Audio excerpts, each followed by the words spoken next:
Қайырлы күн, құрметті Жүніс Сабыров аға. Бүгінгі сұхбатқа келісіп отырғаныңызға көп рахмет. Мен Жетісу облысы Талдықорған қаласының Мұхтар Арын атындағы номері 24 лицейінің 8-ші А сынып оқушысы Сәулетханұлы Дарханмын. Ал енді рұқсат болса, сұхбатымызды бастасақ. Жақсы. Сізге қояр бірінші сұрағым, сіздің фантаст жазушы болуыңызға кім себепкер болды? Әрине, бұл енді менің тасырым негізі жұлдыз әлемге арналған қояды. Сондықтан өзі 4 жасында әкем қайтыс болды. Содан кейін соны іздеп сағынып, сол бірге анам қоқаныш кешкілікті ауылда серуендеп жүргенде сол жылы әкем қайда деген екен. Сонда анам жұлдыздарды көрсетіп, анау жұлдыздарды көріп тұрсың ба? Көріп тұрмын. Әкем сол жұлдыздардан кеткен деген екен. Содан бастап алып оймен, ол жұлдыздарда адамдар бар екен ғой, сораза кеткен екен, әкем деп. Тілмезін ерді тұрып деп жұлдыздарда қарайтын болыппын.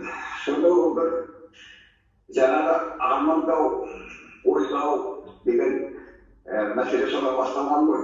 Содан кейін ал енді жазуға деген бет алысыма 1960 жылы оңтүстік сапарында жүрген ұлы жазушы Мұхтар Арын әуезов біздің ауылға ат басын береді. Біздің мектебімізде болды. Ол кезде мен 10 жастағы 5-ші сыныпта оқимын.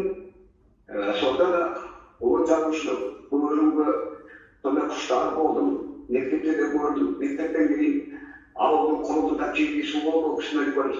Сол кездесуге жүріп барып, лық толы, орын жоқ. Сонда мен баламыз болсам, адамдардың арасынан кіріп, сөйтіп бір көргенім бар. Сонда ол кісі сөйлеп тұр екен қасында да.